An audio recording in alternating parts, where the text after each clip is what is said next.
A mind as still as water. A Buddhist story. In a small village nestled at the foot of a mountain, there lived a young man named Elio. Since childhood, Elio had carried an unshakable restlessness within him. His mind was constantly torn between the past and the future, leaving him unable to fully embrace the present. No matter how much he achieved, or how many failures he endured, a sense of unease always lingered, like a storm that never truly passed. One day, Elio heard of a wise and revered monk named Lucius, who lived in seclusion at an ancient monastery atop the Azure Peak. It was said that those who sought him out and listened to his teachings would find true peace within. With both doubt and hope in his heart, Elio set out on the journey. After many days of climbing steep trails and crossing flowing rivers, he finally arrived at the monastery. Before him stood an elderly monk with eyes as deep and tranquil as a still lake, his face radiating a quiet wisdom that seemed to understand the depths of human struggles. Elio bowed respectfully and said, "Master, I have traveled a long way to seek your guidance. My mind is restless, my heart unsettled. Please, teach me how to find true peace within myself." Lucius smiled gently and replied, "True peace is not found in words, but in what you can realize for yourself. Come with me." He led Elio to a small stream behind the monastery. The water was crystal clear, flowing gently over moss-covered stones. The monk picked up a simple earthen bowl and said, "Fill this bowl with water from the stream and bring it to me. But there is one condition. The water must remain completely clear." Elio thought this was an easy task.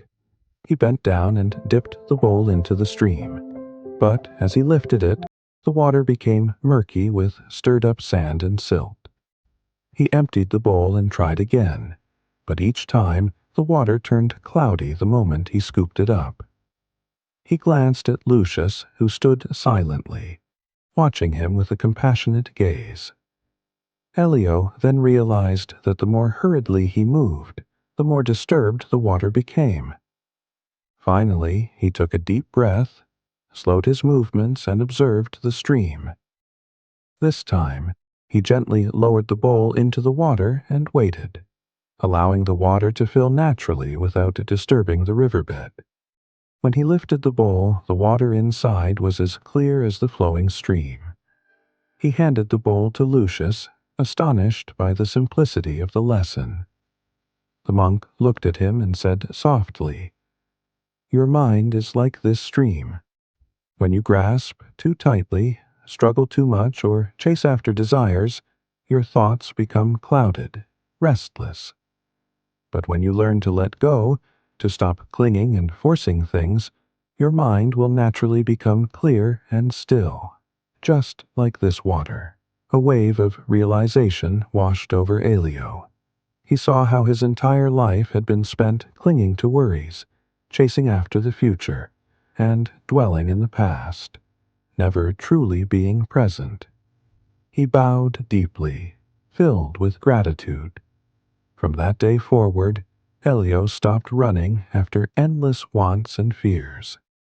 He learned to let his heart be like the stream, accepting, flowing, and at peace with whatever came his way.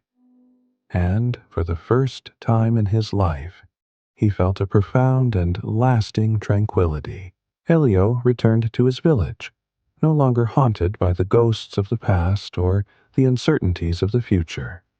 He lived each moment fully, breathing in the present with deep awareness. Every step he took, every breath he drew, became a quiet awakening. This story is not just Elio's, it is the story of all of us. Life is like the flowing stream.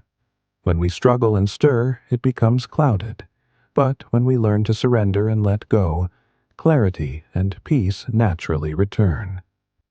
True serenity does not come from eliminating all worries, but from allowing them to pass through us without holding on.